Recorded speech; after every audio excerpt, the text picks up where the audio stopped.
now starting. All attendees are in listen-only mode. Hi everybody, this is Sharon Hewson from AEE and I'd like to welcome you to our member webinar today.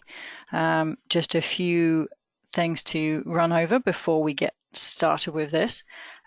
First of all, if you have specific questions for Mr. John Petsey, our presenter today, regarding the content of the presentation, please post these in the questions section that you see on your little control panel.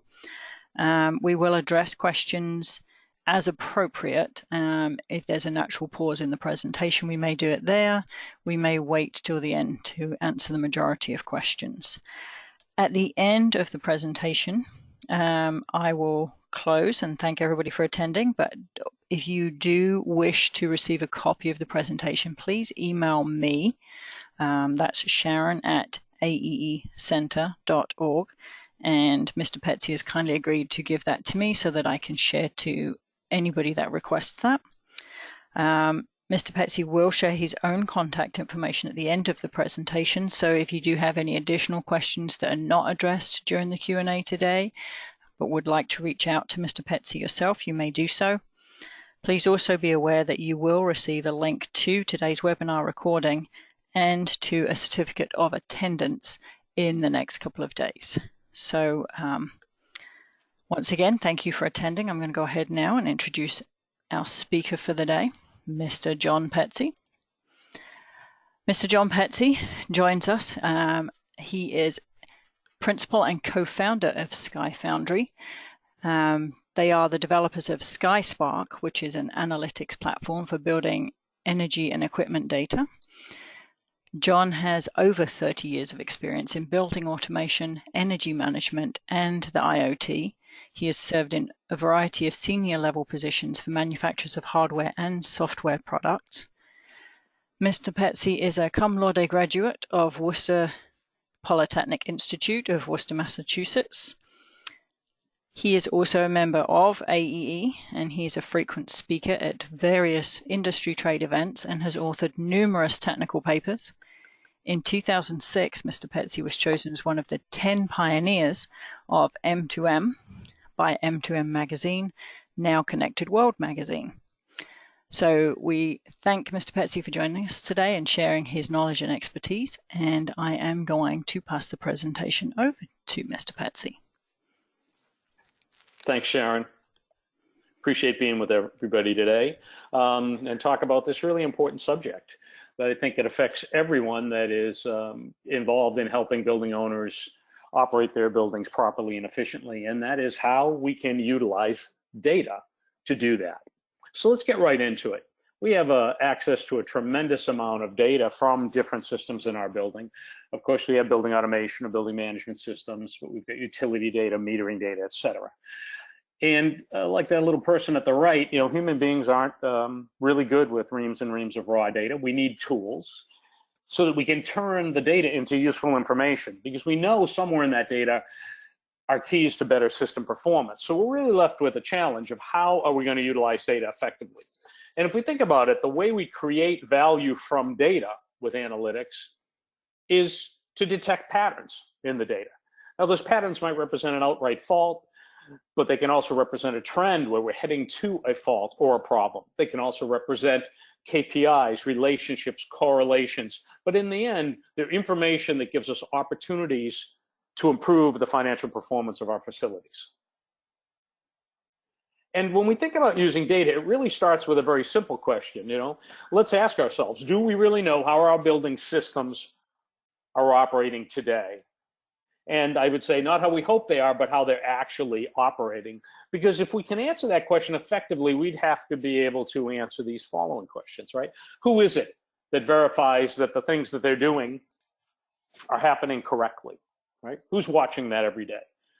Who's verifying that the control strategies were well designed and that they fit how the building has changed over time, perhaps, that the assumptions were correct, that systems haven't been overridden, that they haven't decayed, degraded, valves that won't close off, other types of problems. And the reality is, buildings are too complex for this to be done effectively just on human effort. There's too much data. The systems are too complex. So we need tools. And the tools for working with data are called analytics as a general tool. So what do we use analytics for? Well, here are some examples of the types of issues that can be identified with analytics. Simultaneous heating and cooling. It can happen in facilities for a number of reasons. Think about the heating valve won't close off as we move into the cooling season, so it's still flowing hot water through a coil and actually simultaneously heating and cooling at a great loss of energy, right? There's also another example we would call group heating and cooling, where if we think about a multi-site retail store with 10 rooftop units. What if one of those units falls into the improper mode, right? So on a hot summer day, we'd expect them all to be cooling, and one of them keeps falling back into heating mode. Now, this could be because of a mechanical problem, a sensor problem, a programming problem, or some other type of issue. But it's an interesting pattern, as it could go undetected for a long period of time, right? Because the cooling units work a little harder, the air mixes, right? So there's also things like degradation, the trend towards inefficient operation, right? Perhaps loss of heat transfer efficiency across a coil. Maybe we can still maintain the load, but just barely on shoulder season days, right? So we're no longer achieving our design threshold or our expected threshold. Detecting those patterns before they result in alarms, in lack of comfort, in problems in the facility.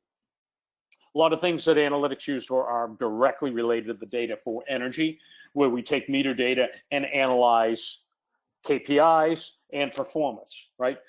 Perhaps taking our energy intensity metric and comparing it against benchmarks, baselines, goals, determining deviations, the length of those deviations, the magnitude, even turning them into cost. And then there's a lot of things related to what are called fault detection. FDD is often used interchangeably with the word analytics, but actually it's a subcategory, detecting faults in equipment, like economizers open when they should not be, or closed when they should be open. And then there's sensors. Sensors fail, sensors drift, right? Non-functioning sensors exhibit patterns that can be detected with data analytics. And it can be quite interesting to see the surprising impact that non-functioning sensors can have. And then, of course, there's the human element, overriding things, overriding lighting, set points, etc. We hope that systems get put back into automatic mode after a bona fide reason for an override, but do they? How do we know?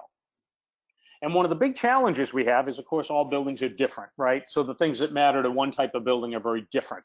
What a hospital cares about is different than a multi-site retail store or a fast food restaurant, et cetera. So we have to deal with the fact that we have lots of different types of data, and we're going to need a variety of tools to work with that data. So great, this is what we can do with analytics. These are some of the challenges. Where do we start if we're going to embark on this journey to utilize data analytics to improve building efficiency? Well, the first step is really get data. And that starts by identifying what data is available. You might have an automation system. That system might allow you to connect to it and get live data. Notice I said might. We see many organizations and facilities where they have to start with historical data or data they bring over from other sources, databases, et cetera. But that's one common source of data. And of course, you're going to need to deal with all the different protocols out there. Certainly BACnet, and then maybe OBIX and Modbus, and connecting to SQL databases. So as you see, we're presenting part of the challenge here. There's lots of different data. It represents different things. That comes in different formats with different protocols. Think about facility data, asset data, the age of our building, so we can do analysis to compare performance of our portfolio, maybe the type of construction that's been employed in a multi-site organization. Maybe simply the size of a facility so that we can normalize our energy use. Maybe the address so we can get our weather data. Of course, you typically have utility data. You might be lucky, you might have a smart meter. You might be able to get interval meter data. Maybe you can only get historical data that's in an Excel spreadsheet. Those are all different types of data we can work with.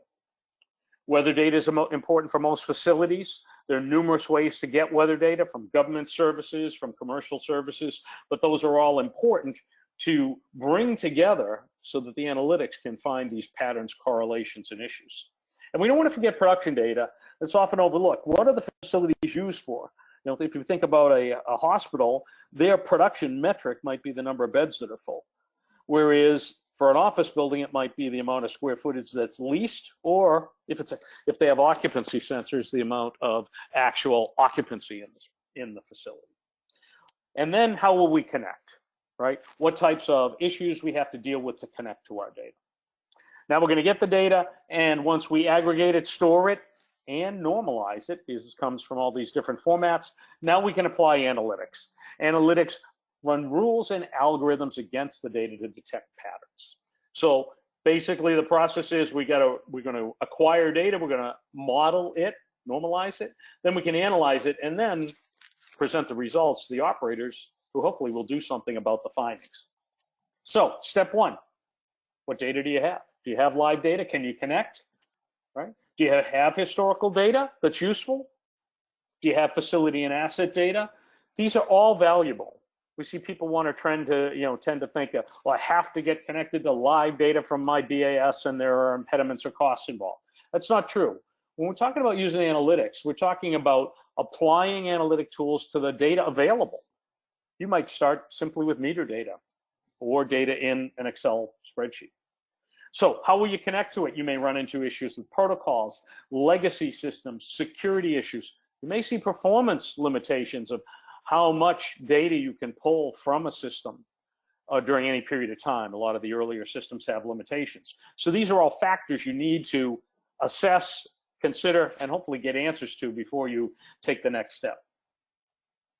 Well, once we can connect the data and get it, there's actually another very big part of the puzzle that can be overlooked, and that's called modeling the data. It's also referred to as data semantics, data mapping, data wrangling, tagging, metadata. But what we're talking about is, in order to analyze data, that data has to have some type of descriptors that give it meaning so that we know what the data means. And let's talk about an example that I think will bring this home. Let's say that we want to analyze this record in a system, and it has this name, ZN3R-WWFL4. If you're not associated intimately with the facility, that name is probably meaningless. And when I look at the system, I see it has a value, a numerical value. That's probably all I'm getting when I pull it out of the system. It says 76.2. If you think about it for a second, in order for a human being to assess whether that value, 76.2, is okay, we need to know things about it. Number one, we need to know 76.2 what? What are the units? As humans, we often take this for granted because, when you think about it, numbers have no meaning without units. So maybe we say it is degrees Fahrenheit. We know a fact about it. But what is it? Is it the zone temperature? If it is, that might be a little warm, warmer than we want. But what if it's the return air temperature? That might represent absolutely perfect operation. What if it's chilled water temperature on a hot summer day? That wouldn't be good, right? All right, so let's say it's a zone temperature, and we say, 76.2 could be a little warm, but wait a minute. What schedule is associated with the space? Because on night setback, that might be fine, but when the conference room is full of people, that's not fine, right? We might also want to know what air handler serves it, because if it's a problem, we may want to look at the air handler. What I just described are facts about the data that anyone would need to know to make a determination. Well, how do we express this? How do we convey these same facts in a standard way that software can interpret? And the answer is we do it with tagging, right? It's called data tagging. You may have heard about a major standard out there in the industry called Project Haystack. And that's an open source initiative founded back in 2011 for a community of people involved in buildings and energy and operations and HVAC to come together and agree on a standard vocabulary of how we're going to describe the things we're getting, the data we're getting from our different systems. So dimensions, units, relationships between things, and any other meaning and descriptors. That's accomplished by applying tags to the data. This is part of the process of using analytics, right? No matter what vendor, no matter what technology, the data has to be mapped, modeled, or organized. Tagging, metadata is the primary way that's done. Now, you'll see automated tools, you'll see manual tools. It'll really depend on what type of data you have and what type of information you have about it, but it's a key part of the process. Here's an example of tagging at work, and this is important to understand because if you've come to this webinar today considering you want to move forward with analytics, these are some of the challenges that have to be overcome to get there.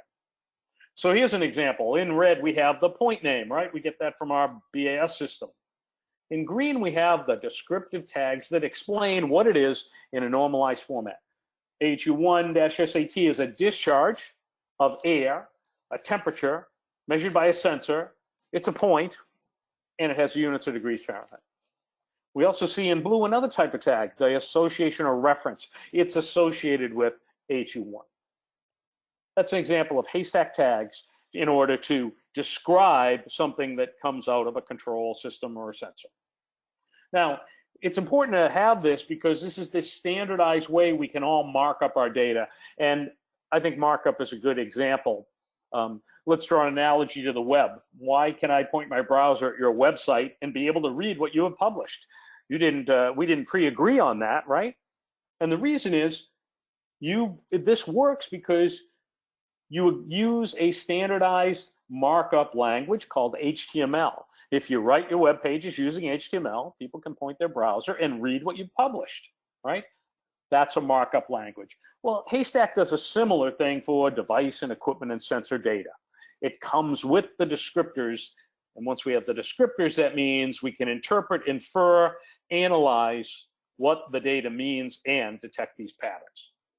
An important thing about Project Haystack is collaboration with BACnet to bring it into the BACnet standard. There's a lot of work going on there with a group called 223P.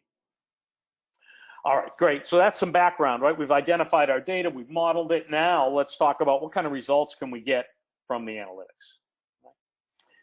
You know, in essence, the result we get from analytics is we can know what our systems are really doing. We see the patterns of behavior. The software points out and identifies deviations, anomalies, but it allows us to see exactly how our systems are running. I'm showing you some screens that show one method of doing that, called timelines, showing the patterns of behavior, damper stuck open, short cycling, etc. And we're going to talk more about this because this is key. Once the magic software has found the patterns, the next step is what really counts, conveying that to operators, engineers, service people, so that they can understand and attend to the things that need to be corrected to provide efficient operation. So visualization, I think across our world, the apps we use on our computers, on our phones, they're constantly enhancing, right? Because this is one of the greatest areas of software development is how do we intuitively convey information to human beings to make it simple and easy. And the key part of analytics and all of the vendors working there is continuing to learn, continuing to enhance so that we provide clear, understandable views that help operators understand, identify what issues have been detected. And the key thing is, you know, when you look at screens like this, if you've been living in the world of BS and controls, you might say, well, yeah, we can draw screens like that. Here's the important point about analytics. Analytics has moved to the point where it can automatically draw these screens simply based on what's been found. And that's really a key point about it. Unlike having to assemble or draw a picture of an air handler, analytics software automatically generates these presentations, views, reports for the operators. And that is a key part of making analytics cost effective. All right, so that all sounds good. What are the benefits for owners and operators of buildings? Well, there's numerous case studies. Of course, I'm speaking to you today in this educational session, but of course our company is very involved in this. But we're here to say there's a lot of vendors out there, and among all of the vendors who've been at this for 10 years or more, there are literally thousands of facilities, thousands of case studies out there showing what can be accomplished with analytics. It's a very proven way to drive and improve efficiency in facilities. All right, so now let's talk about how analytics and control really intersect, because one of the things analytics are looking at are the results and behavior of control systems. So there's a very close relationship between analytics and control. Right? And this is one of the first things that we often find is people say, well, wait a minute, I have invested in a computer-based building automation system and it's working and the lights are blinking, so everything must be okay, right? Well, the reality is that unfortunately doesn't work that way, right? Because we can have many different systems out there, and if there's a programming error or the valve simply won't close, those are things that can't just be overcome by control systems. We need to look at the data to understand the result, the behavior, the performance of the control systems. Also, this point about the intersection of analytics and controls, I'd make this claim. Today, the data produced by building equipment systems, devices, is actually more valuable than the equipment itself. And at first blush, that may seem a little strange, right? Can that possibly be true, that the data is more valuable than the actual hardware and equipment? Well, I'd ask this question, what's a VAV controller cost? Right? Come up with a number, maybe it's $250, $300, something like that. What would it cost if you run that VAV box improperly for a year? Probably more than that. But certainly a chiller and a boiler, they cost much more, right? Well, what would it cost if those aren't running efficiently? The data is often more valuable now than the equipment itself, because it's only through the data we can detect and correct inefficient operation. As another example, there's I think one of the challenges of getting involved with data analytics is it's not as clear as things energy efficiency we can accomplish with what I'd call nameplate savings, right? Nameplate savings appear so enticing because, right, if I install this equipment, I'm going to save this energy. Well, let's look at a quick example here. Let's say we're considering swapping out conventional fluorescence with LED lighting.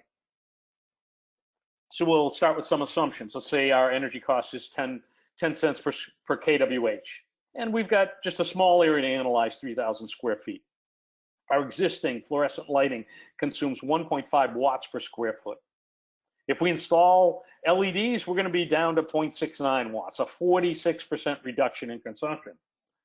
Well, if we have 56 hours per week of normal occupancy, we'll save $58 a month. Let's look at our table here.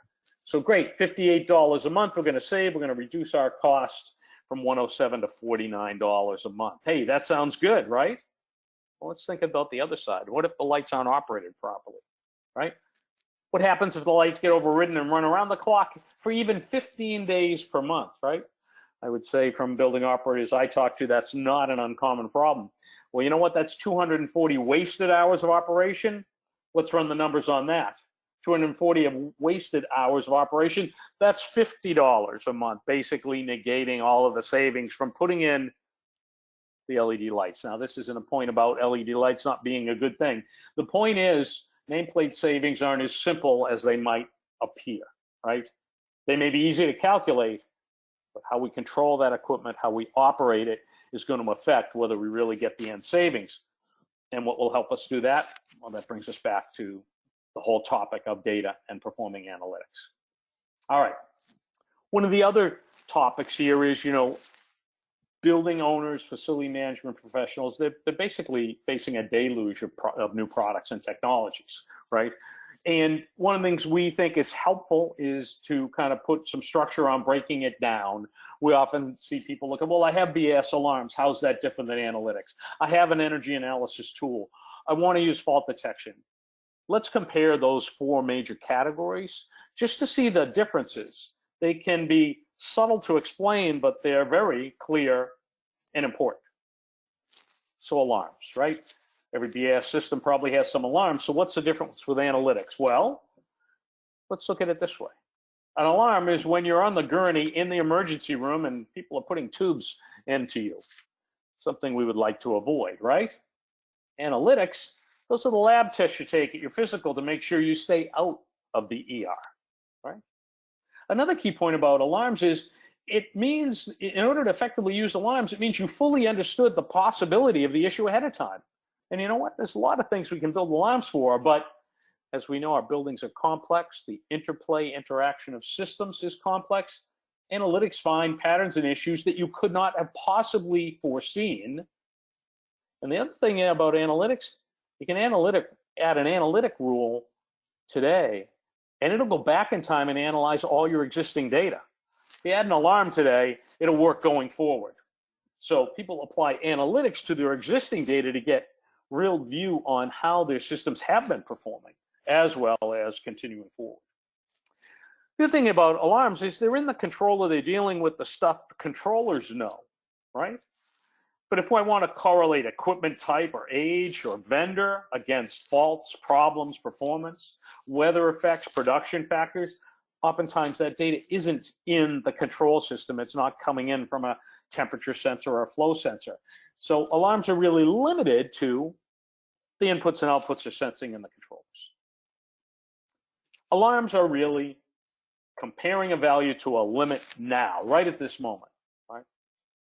With analytics, we're looking at patterns, trends, signatures in the data. It can include multiple data sets that don't come out of the BAS, aren't part of a sensor.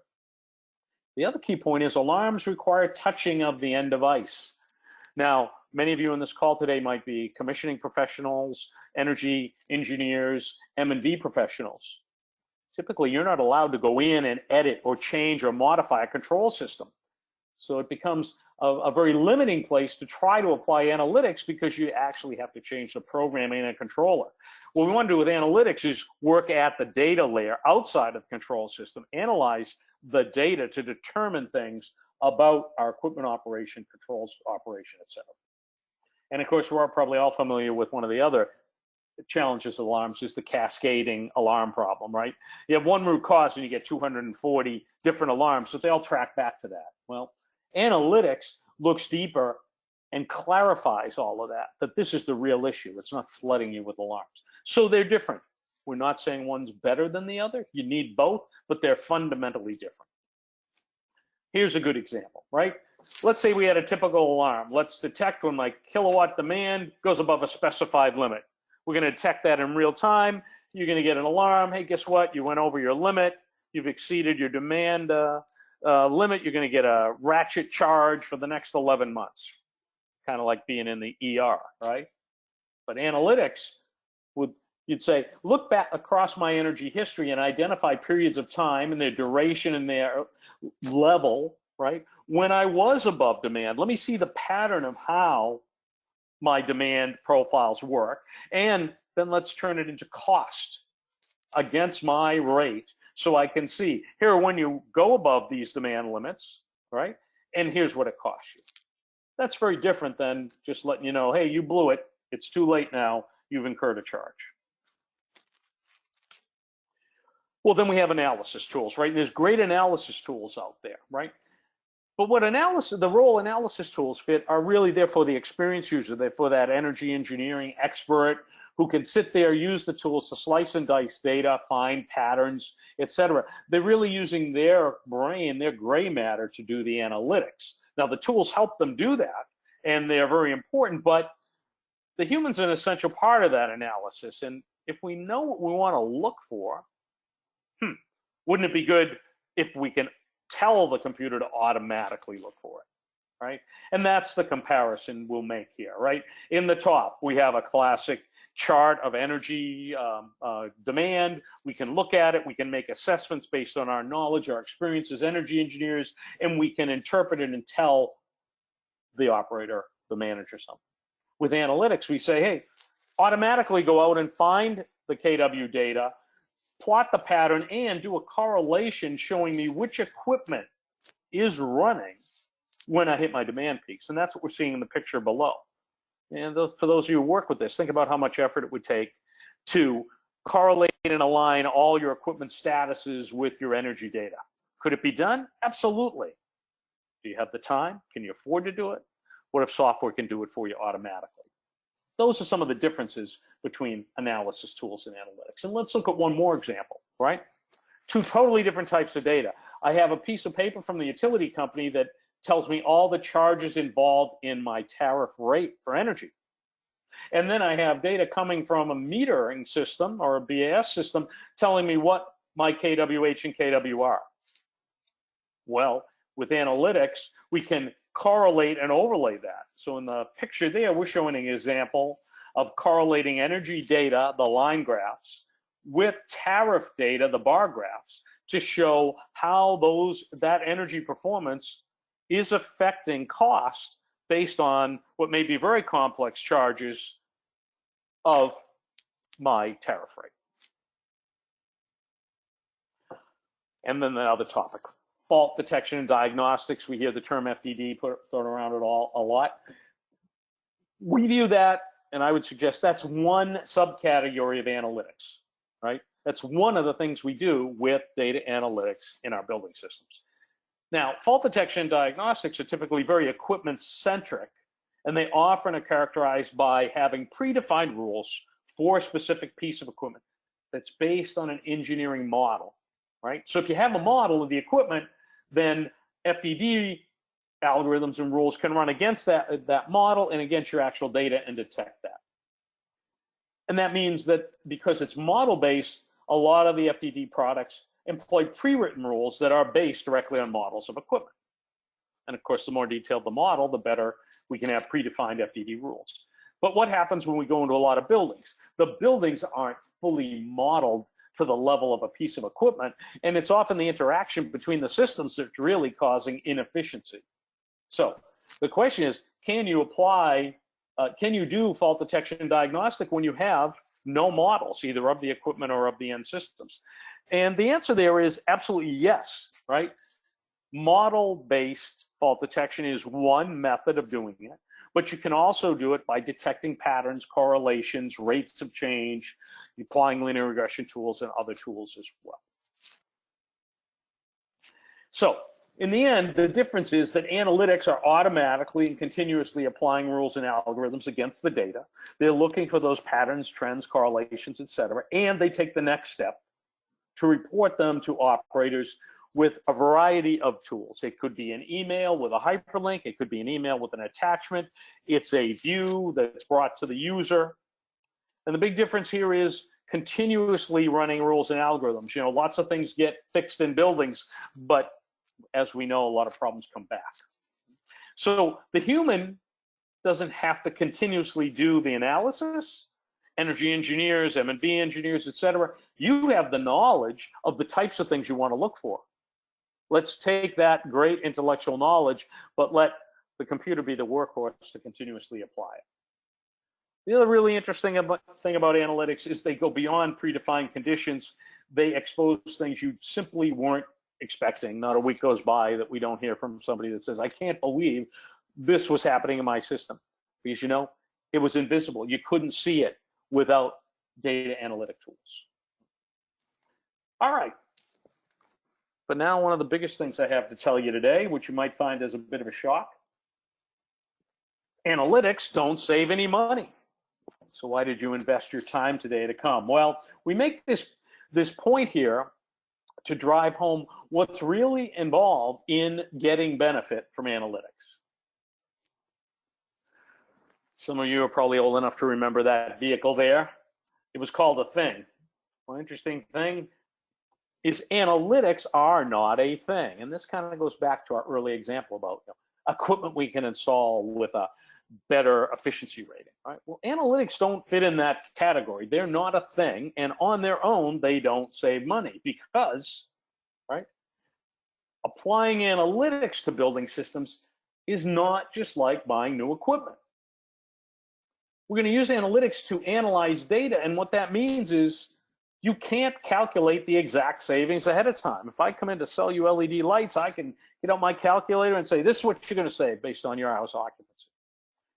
Well, if I come in with analytics, I can say, well, we're going to use analytics to analyze your data and detect what's wrong. I don't know what's wrong. That's what the analytics are for. Another key thing about applying analytics is it's not an install it and forget it solution, right? It's not like that LED light bulb. Install it and it goes for what? What do they go for? 20,000, 30,000 hours now, right? Analytics are going to continue to detect patterns, issues, correlations in the dynamic operation of our buildings, where things decay, where things break, where operators interfere or change things, right? We need to look at analytics as what they are. They are a tool. They're a tool that enables us to take all this data, work with it effectively to see how our building systems are really performing, right? But once we have that, what we now have are the opportunities for savings. But to get the result, it requires action. And that brings us to what I'd call the last mile. To actually get value from data analytics, organizations need to be prepared to act on the results. This may sound like an obvious statement, but in the years of working with customers, we've seen that people often don't give enough attention to this part of the process, right? So I put it to you this way. What if I could just walk into your building, because I'm a clairvoyant, and I could magically detect 100 problems in your building? What would you do about them? What can you do about them? How quickly could you respond? What if some of the issues I detected require capital budgets, and your capital budget's used up and you can't get any more, right? Could you go back to your boss, your managers, the finance department and say, hey, it wasn't in the budget, but I found something that has a 1-month payback, right? Well, it isn't as simple. The money might not be there. The resources to fix the issue, if you have internal maintenance staffs, they might not be there. So it's great to find the issues, but we encourage people to think about the last mile.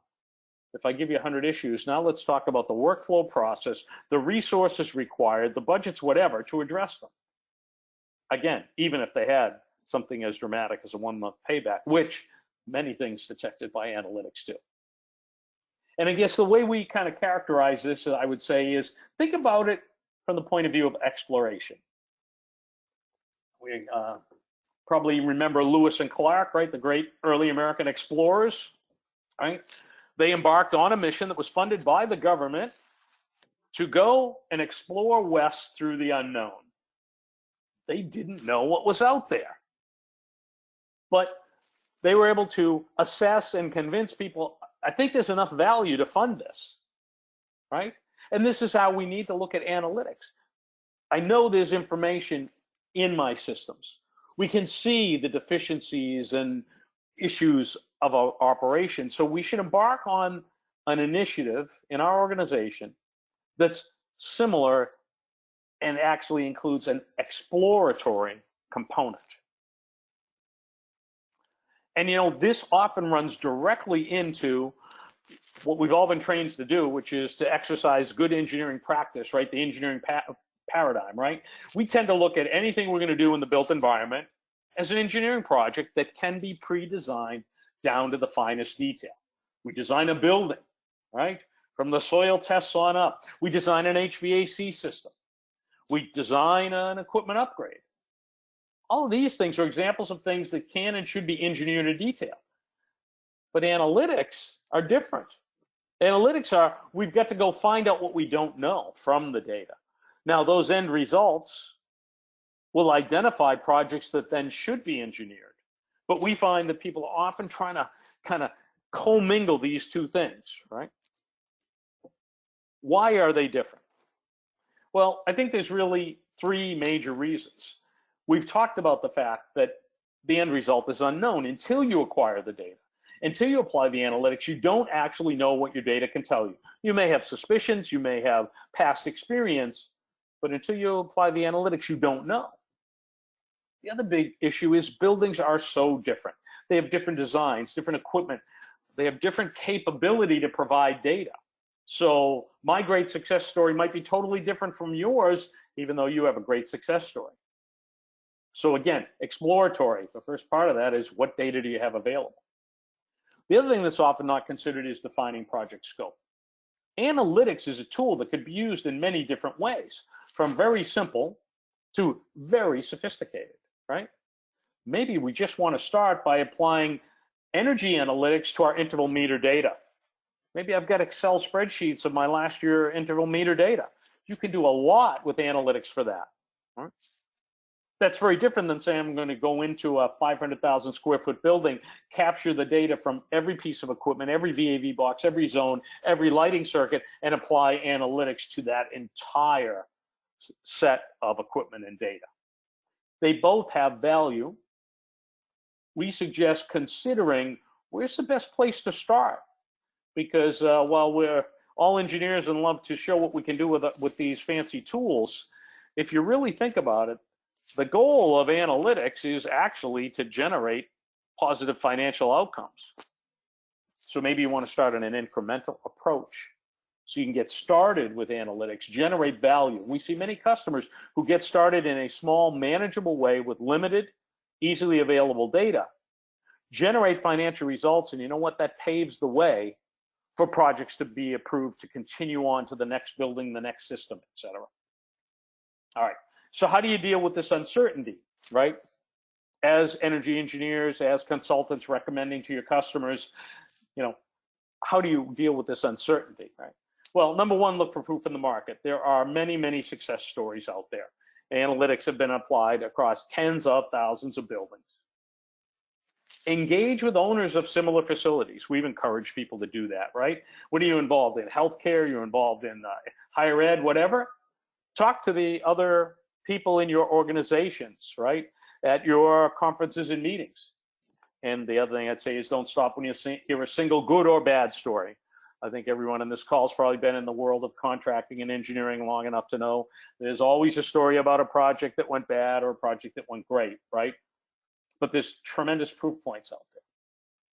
But the next one gets to the point I was making about how do we get value from analytic findings? And that's to plan organizational involvement.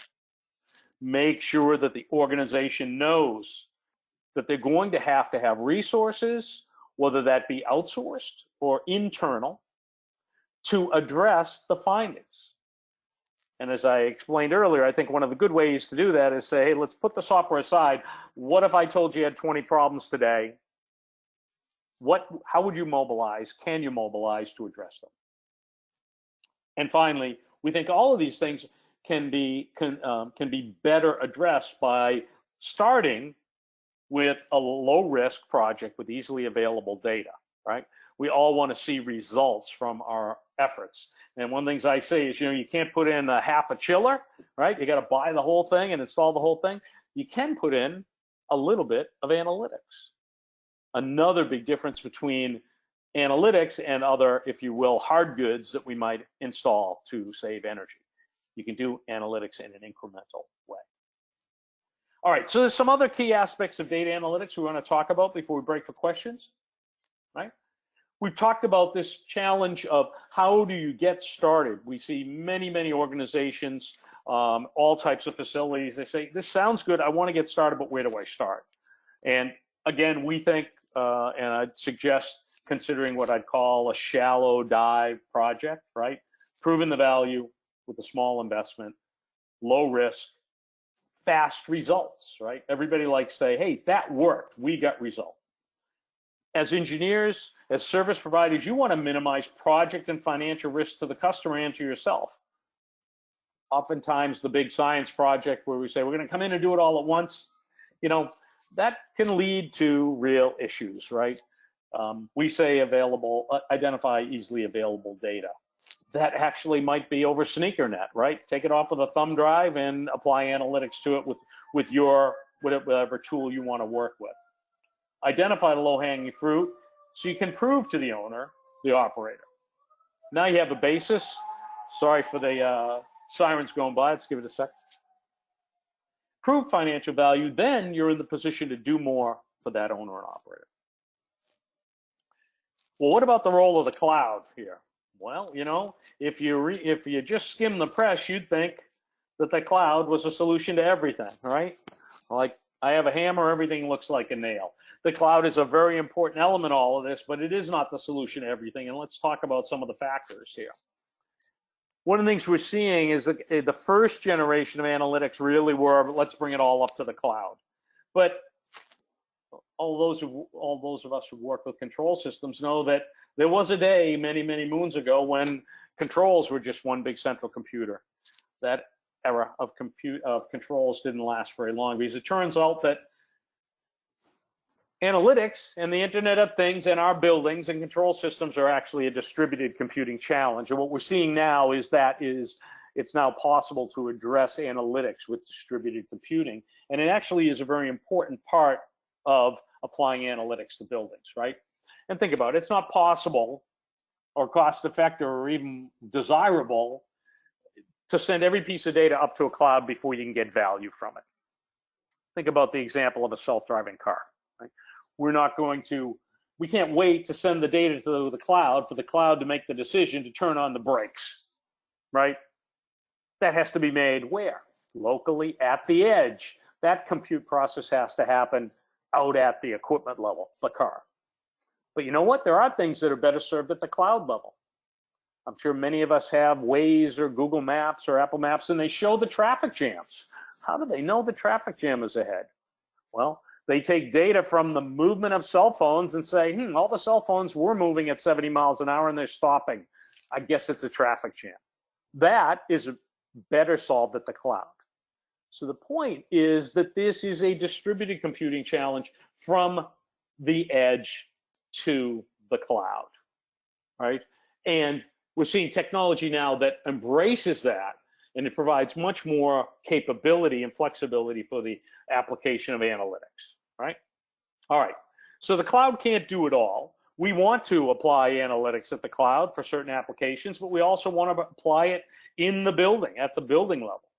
We also want to apply it out on equipment systems. Manufacturers are adopting analytics into their pieces of equipment, which they have modeled as part of their design process. So we're seeing that analytics is going to span and is spanning all of the levels of our equipment systems, meaning computing and processing analytics at the edge, in a device, at the building level, at the cloud, enterprise, and portfolio level. So how can I consume analytics? How can I get it? Well, there's a number of business models out there. And different business models match different building owner needs. One of them we'd refer to as analytics as a service, which means the analytics tools are being used, but they're being used as part of an ongoing services relationship. Typically weekly or monthly consulting. Here's what we found, Mr. Building Owner. Here's our recommendations. Here's the justification. So I'd call that analytics as a service. I'd separate that from software as a service, where their analytics software is hosted in the cloud, and the facility management people use it directly, right? And that's typically a monthly service fee for the software. But then there's on-premise installation, right? Where it's implemented right on-premise inside the secure network and firewalls of the organization. There are many organizations who simply can't allow access to their buildings, can't let the data leave their buildings. Think of government, military, and others, to address their security concerns. Right? And then analytics are also used as a desktop tool. They're used for consultants who do commissioning and M&D and energy analysis. And in their hands, what the analytics do is really automate the work that they know how to do and have done manually or with a variety of other tools, et cetera. Right? But now we can streamline that. And what does that mean? It becomes a workforce multiplier. It allows us as energy engineers to deliver more and better results to our customers because we reduce the time it takes to do that. Automatically have all the KPIs always calculated, always at the ready.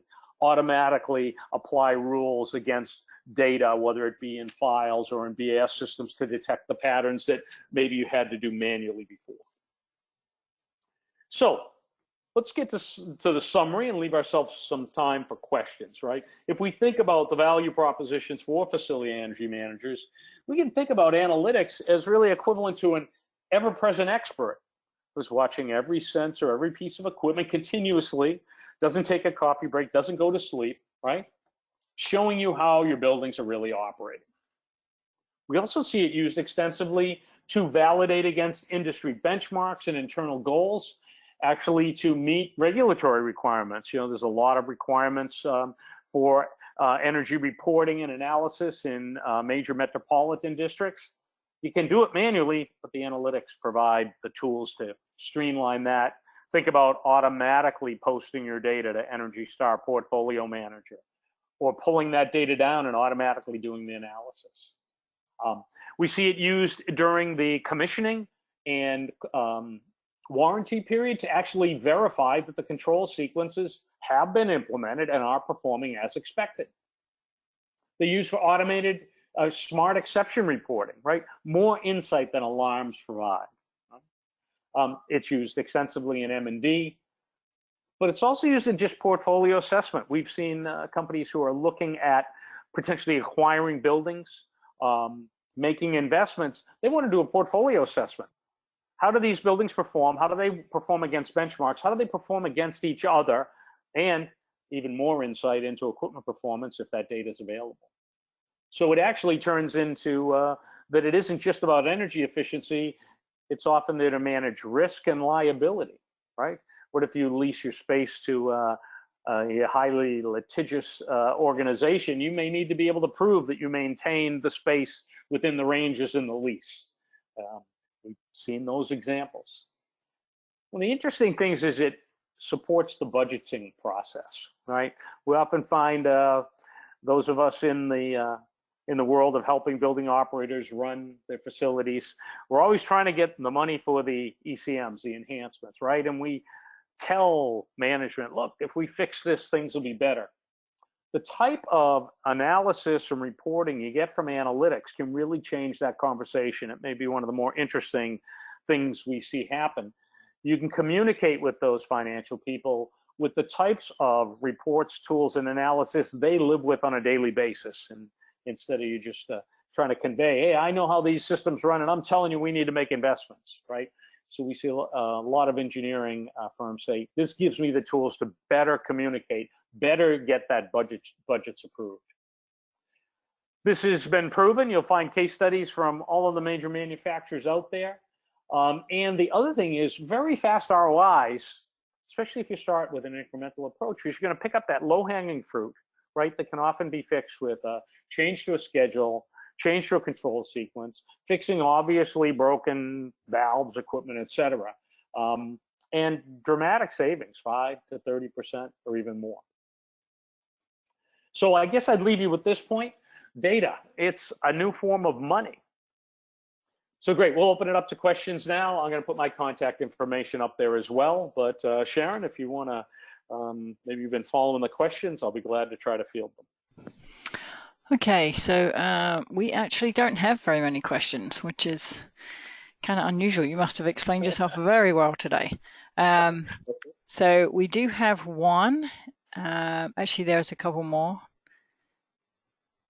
No, some of these are asking for copies of the presentation. Just a reminder to those of you that perhaps weren't online at the beginning, if you would like a copy of the presentation, please email me, Sharon. I'm Sharon Hewson here at AEE. My email is sharon@aeecenter.org.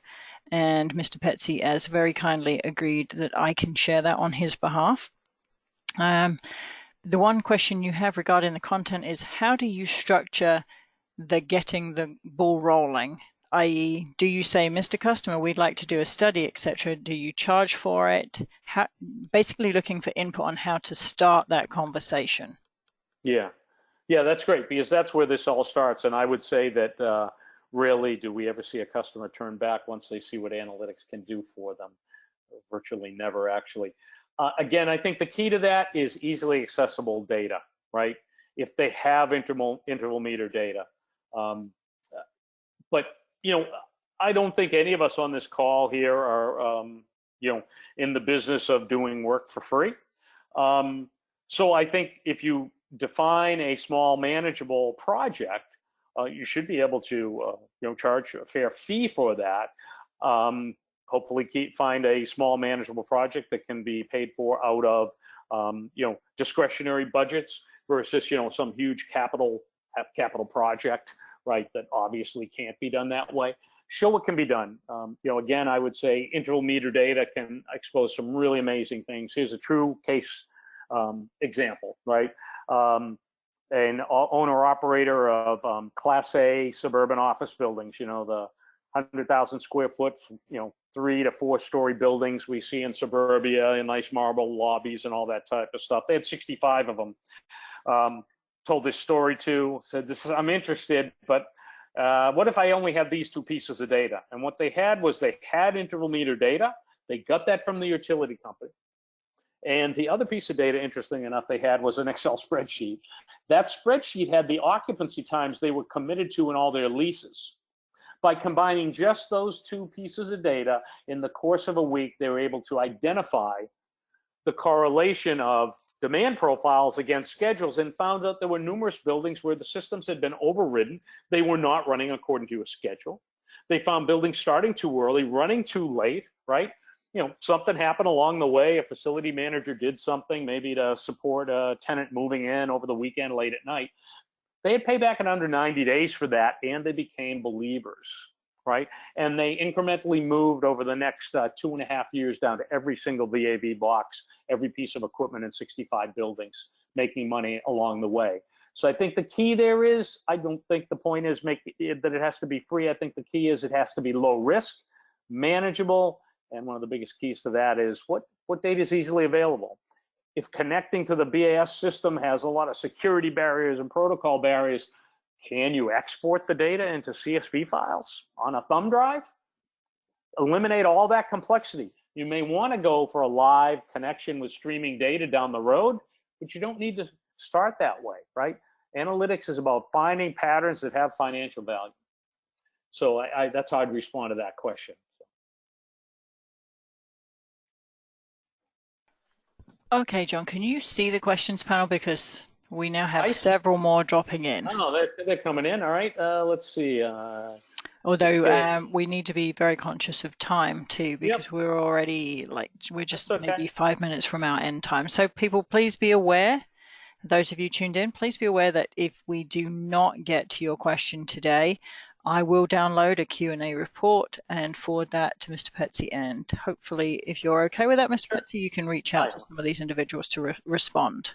All right. So let's try to go through them. Do you think we can try to apply Annex on the same way on industries and factories? Yeah, absolutely. When it comes down to it, it's all machine data, right? With patterns of operation of machines. Now, the ruler algorithm relates to that equipment and what the expected behavior is, or just correlations you're looking for. But yeah, we see this applied beer production, vegetable oil production, indoor agriculture, industrial compressor systems.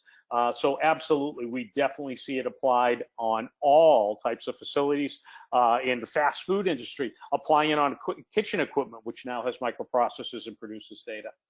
Let me go to the next one. What suggestions do you have on implementing Haystack naming across existing systems? First of all, I want to make the distinction. Haystack is not a standard naming convention. We'll never make people change their names or adhere to any one standard. People should use whatever names they want. But once we have a name, the tags describe things about that item, just like John Petsey. That's my name. I'm not changing it, but tags. I'm a partner. The company is Sky Foundry. We're based in Richmond, Virginia. I have a phone number. Those are all tags. So you need to look at that. If you have multiple systems from different vendors, you can still apply, and that's the whole point of Haystack, you can apply tagging to that data. Now, some of the BAS systems out there have added the ability so you can add the tags into the control system.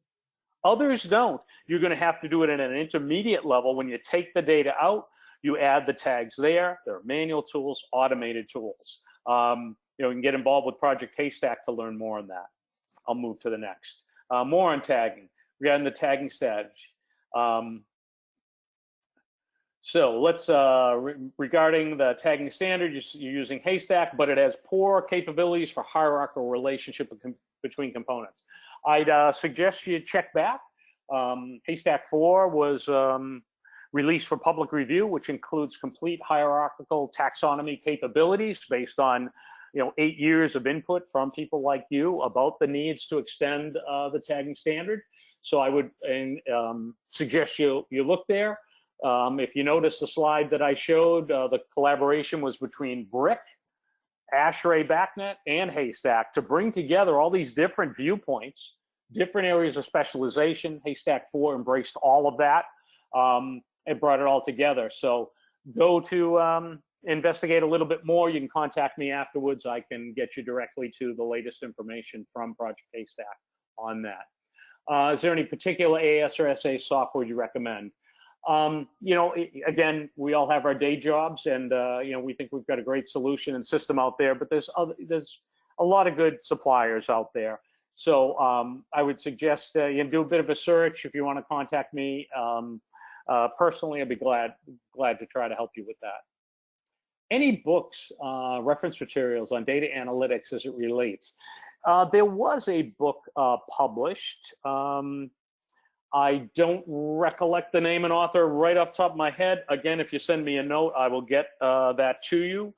this is a really interesting question because this is a new field. This is, an emerging field. How do we use data, right, to improve the efficiency of our facilities? So I'll be glad to try to get you connected with the book that I'm aware of.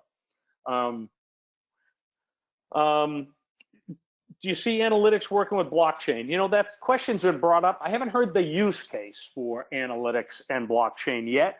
As a potentially complementary technology, it's possible. In our time here, working with people around the world, we haven't seen the use case that brings blockchain into the analytics. What's your generic approach for calculating and attributing energy savings to a triggered fault? Yeah, there's multiple ways to do that, right?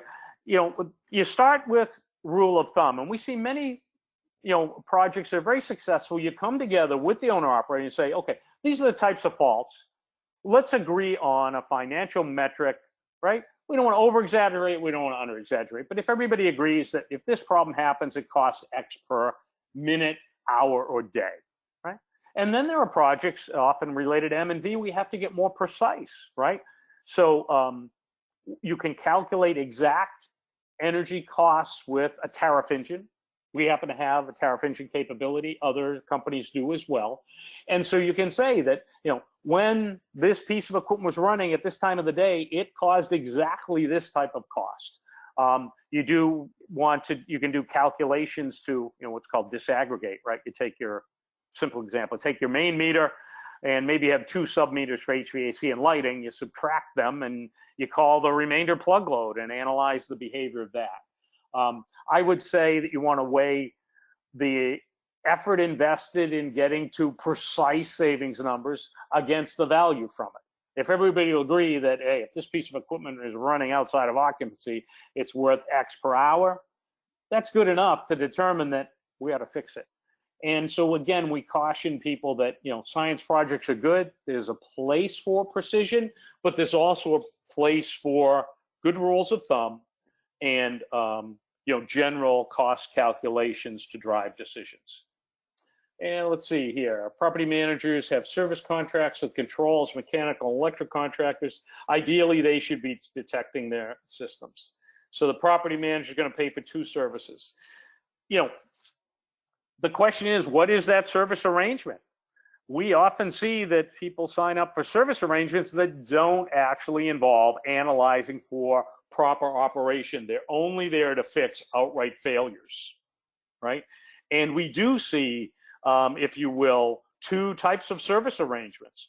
Service arrangements with energy engineers, M&V experts to identify inefficiencies, and then service arrangements for truck rolls to fix things. So there are 2 components, to it, right? There's fixing stuff and there's detecting that it needs to be fixed. And we talked earlier about the difference with alarms. Alarms do not detect patterns and correlations. They detect exactly what they were set up for, which is typically limit and time-based only. And another questions. 2 thoughts. When you say data then model, I would think I would place ahead of that phenomenon that you identify, otherwise data it's white noise. Second thought, in place of the benefit of analytics leading to manageable outcomes, analytics provides opportunities for better leadership and enhanced potential. Absolutely. I did touch on this, but I'll emphasize it more. One of the surprising impacts we hear from people who deploy analytics is, I've been telling my manager for years we should make these investments. Now with the output of analytics, they agree, because we're communicating in a more effective way. We're showing leadership and understanding and communicating that in the language of financial managers. As far as noise, again, I think that starts with scope. If we're going to start with our scope is we're going to get interval meter data and do first set of analytics on that. Well, our interval meter data is not noise. It may have problems in it. One of the first sets of rules you apply to data is simple data quality. Hey, you're missing data. You thought you had all your interval meter data for your buildings. Guess what? You don't. It's all full of nulls and missing data, etc. Guess what?